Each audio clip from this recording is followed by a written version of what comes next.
खरं म्हणजे एका हाताने टाळी वाजत नाही. ॲक्शनला रिॲक्शन. संतोष देशमुख यांची जी हत्या झाली ती चुकीचीच आहे. त्यांना न्याय मिळालाच पाहिजे. यामध्ये कोणाचे दुमत असल्याचे कारण नाही.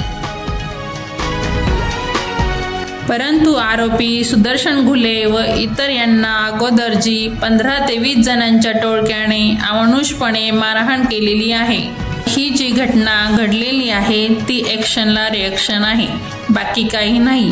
आणि यामध्ये राजकारण करून जातीवाद केला जात आहे.